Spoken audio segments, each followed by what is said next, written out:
Porn messes in with someone's life in many ways.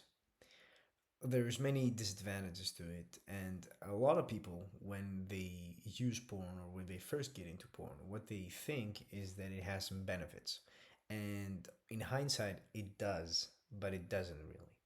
And what I mean by that is that when you're first introduced to it, and most of us were at a very young age, some of us like teenagers or whatever, but when you get introduced to it, it kind of like feels like fun in the sense of like you're young, you're doing this thing you're not supposed to do, you're feeling sneaky, you're feeling naughty, and kind of like has a, I guess, like something to it basically. Something that gets you to talk with your friends. It gets you to talk about it, like think about it, and eventually, like at that specific moment in time, there's not too many problems. You know, you're just doing it, and everything is fine. But over time, what happens is, especially like depending on like how much you watch it, you go from just watching it to having it affect your social life. Now, for example, a lot of like teenagers when they watch porn excessively and they get to a specific age where they're like, okay, I need to start dating. Like I like girls. I like this with this girl. I want to go out with her or whatever. What happens is they start to feel like socially awkward, or they feel like incapable, or even if they do go on a date, or even if they do find a girlfriend, because they're so young and they have no experience to like to what real sex is. They think it's the thing they see on the screen. They think that it's going to be some extreme stuff, that there's going to be like some role playing or whatever. Now all that is natural and might happen, but it's really unrealistic. And then there's not a lot of occasions, especially at a young age, where you're gonna like have that experience. You're not, because that's not reality. That's what's being portrayed, and the porn industries want to tell you that that's like the role playing where and or like the kinks we're trying to give to older people, but no, they know that it affects like young people too. They are basically grooming young men, not just young men, young women too. But on the subject of men, this starts at a very early stage in our lives. We watch it, it's excitement at first, but then it just like becomes a part, or just because like a way of, not a way of living, but a way of us thinking and perceiving sex in the very similar way as to what porn is. And then a lot of people won't talk about this, and a lot of people don't talk about it in general. And you won't hear it from someone that is going through it, not a lot of times, that it gets to a stage where the brain and the body in general has a little bit more attractiveness, I guess, to porn than real sex, than real intimacy.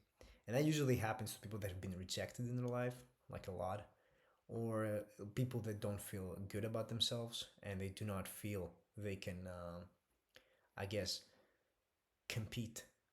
That's what they do. They compare themselves. They think they can't compete because why would a woman like me?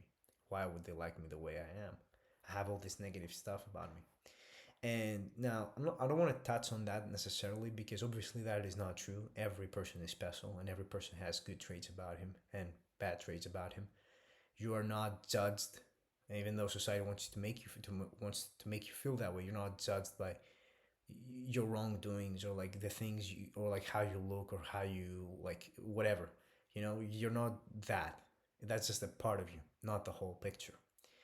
And porn, what it does is it basically gives you the ability to not be judged because you're watching porn. There's no person there with you. You're doing it in secrecy. And because you're doing it in secrecy, no one gets to know about it. No one gets to know your flaws or like why you may not be good enough. And when that happens, and usually that happens at an early age, because as men, we tend to compare ourselves. That's just our nature. We want to compare ourselves to to other people our age. Like if we wanted to have a girlfriend, for example, let's say when we were 18 and we had a friend that had a girlfriend, we were going to compare ourselves to him. And if we found that that person or that friend has something that we don't have, that we beat ourselves up because of that, because we lack that thing. We don't really. But that's when it happens anyways. We do it, and every person does it. It's logical. But what we do is we find that the outlet to channel that, I guess, like comparison or whatever, like anger or like whatever we feel after we come to this conclusion, is using porn to not be judged, because you can't be judged if you're watching porn. Nobody knows about it. Nobody sees you. The girls there, the actors there don't see you. And that's the stage where it gets really, really bad. And you basically accustom your tell your brain to get accustomed to the fact that you're going to be watching porn, it be like, as opposed to seeking real intimacy and going out with girls and going in like seeking to have real relationships, because you fear that you're going to get judged. You fear that you're going to get rejected, or that you're not going to be good enough, or people make fun of you, or whatever. And because of that, you will always go back to porn. That's what you tell your brain subconsciously. You know you want that kind of relationship, but porn makes you feel like you will never be good enough to have that. So why don't just like stick to watching porn and not go after the other things? Do you understand how bad that is? Now I'm saying that because that's exactly what happened to me. I was lucky enough at 18 to have a girlfriend and be like, okay, what the fuck's happening? Like, sorry, excuse my friends, but like, what is happening here? How is this possible? And I didn't get to have sex with her for 6 months because I had erectile dysfunction because of all the porn I was watching, and because I felt like I was never going to be able to satisfy her, because I'm like this, I'm that. Like, because I have a picture in my head that this is what porn looks like. This is like, I was like remembering the scenes and all the porn that I watched throughout the years of how like they make the man look.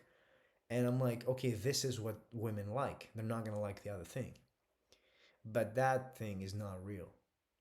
And that person has went through a lot of drugs, a lot of needles to get to that point for him to be able to perform or like whatever. And that's not real. And that's not what women necessarily go after. They don't. And a lot of people don't come to this conclusion. They don't come to this realization. And for that reason, they keep themselves basically stuck into this thing where they believe they're not good enough. And that is the stage where everything goes sideways. Then it happens on a whole another deeper level, which is like it's very hard to get out of. You can and you will if you stick to it, but it is daunting.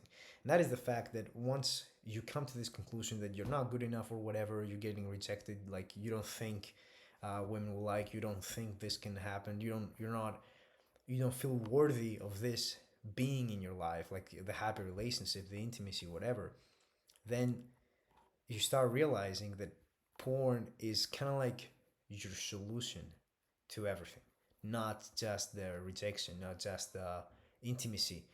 It suddenly becomes the outlet you use to escape stress, to escape pain, boredom, to escape depression, to escape a lot of stuff, excitement. See, porn becomes eventually a coping mechanism, an escape mechanism for every guy, at least at one point in their life. It's kind of like nowadays, it's just like it will happen no matter what. So I'm saying that because I want you to understand that don't feel bad about yourself, or don't beat yourself up because you are at this stage or you were once at this stage, depending on like where you're at right now. Because it's very natural nowadays. It wasn't probably natural like back in the day, but now it's very natural because of all the information we're exposed to, the social media we're exposed to, like social media, like Instagram, like they're basically sexualizing everything, everything without any limits. And they may say that okay, there's no nudity, but obviously like there's no need for nudity in order for someone to groom him at a very young age, or like to sexualize his brain. So that's why it happens. That's why you get to this point where anything that happens, anything bad that happens to your life, you can't just like go face it and deal with it in a healthy way. Like if you have a problem at your job, the first thing that you would do, you would feel angry, you would feel like sad, stressed, whatever, because of like depending on the nature of the problem. But then again, it wouldn't matter like how you would face it, because you would first go to porn to use it as a way to numb that pain, to numb that feeling that you're feeling. So when that happens, you basically block everything in your brain to think clearly, and that's why you have brain fog. That's why you can't focus. That's why you procrastinate, and then you end up basically never solving the problem, or the problem goes away, but it always comes back swinging. And the reason it always comes back isn't because of whatever reason, it's because you're not dealing with it. And you're not dealing with it because you're focused on solving it or like getting rid of it by watching porn. This is literally what drug dealers do. Or not drug dealers, drug addicts do. And I'm saying that not to put shame on anyone, because again, I've been through this. I know what it is. And it's literally the same. It's the drug that they don't tell you is bad for you, but it's so bad for you. I'm even willing to say that it's even worse than the drugs we know of, because it's subtle, it's undermining your whole consciousness and your whole identity and any essence of like who you are and what you are, and fills you up with beliefs about yourself that is are not true, but it makes you feel like they're true. And that is the worst stage. And then the two things happen. You either get to a stage where you're lost, which I don't like to say that because no one is really lost. Like everyone can like so go like get past it, but a lot of people don't, I guess, accept the fact that okay, I can do it. I will try to get rid of it. So they live with it, and they live very sad lives, unfortunately. And I'm not saying that to put shame on anyone. It's just that they never really get to a point where they realize that okay, I need to do something to have a real relationship or to have real intimacy in my relationship, because that's not because porn doesn't affect you only to the extent of you not getting a partner. It affects you also to the extent of like you not being able to be intimate with a partner or be intimate in any relationship, basically be present. It doesn't allow you to do that.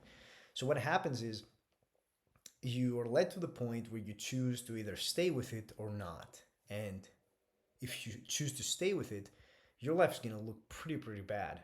And a lot of stuff is going to happen that you're going to lose people, you might lose jobs, you might lose a lot of stuff.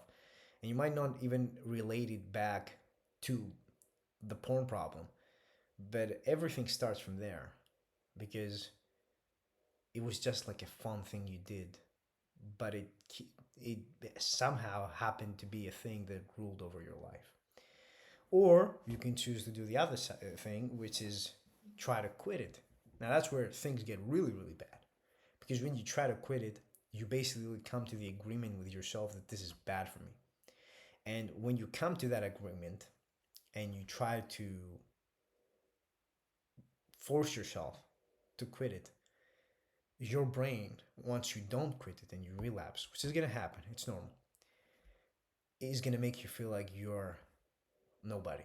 Same guilt will come in, because you know it's not right. It's no, you know it's bad for you, but you went and did it anyways.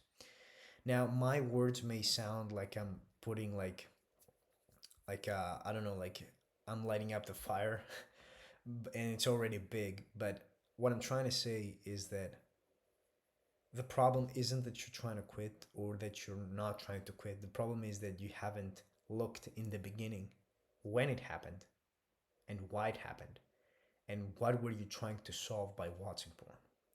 That's the real battle. That's what you really have to figure out. You don't have to try to quit porn, and you don't have to think about whether to try to quit porn or not.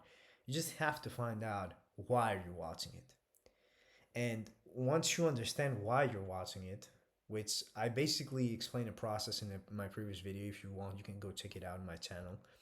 But when you find why you are watching porn truly, then you're through going through the whole process. you're basically going to realize that, you know what, I don't need to like use porn anymore. It's not a thing of me. That I use it just because I lacked something else in the past, which I probably don't lack now. Or if I still do lack it now, I know where to go and find it in a healthy way. And once you do that, you realize that, okay, I don't need porn. So you don't really have a porn problem. You never really had a porn problem. And you were never really addicted to porn. You may hear people tell you this, and I may say this a few times too, that you are addicted to porn, but you're not really addicted to porn. You're addicted to the porn, to the thing that porn gives you. And what that gives you is the thing you need to look for. Because when you find it, then you will know where to go look for it in healthy ways. And that's how you truly break free from it. That's how you quit porn. But the whole point, and I went through this whole, like, I guess, journey of how things happen, is because it's important for you to realize that to quit porn means to know why it started in the first place. And it also means that it's not, nothing's wrong with you. Do not feel any shame or guilt. It happens to every man. It probably happens to a lot of women too, or most of them. I don't know. But I do know that it happens for every man, at least once in his life. Whether that be in his teenage years, whether that be when he's 60, 50, 40, doesn't matter. A lot of people like start watching porn when they get married, you know, and they become addicted to it at that stage in their life. It always happens for a reason. And you need to find that reason. Unless you don't find that reason, nothing changes. So hopefully this video was helpful. If you have any questions, please leave them in the comments. And if you'd like to subscribe, I'd appreciate it a ton. If not, it's fine, no worries. But yeah, hopefully this video helps you. And yeah, if you have any questions, please leave them down below. Bye bye.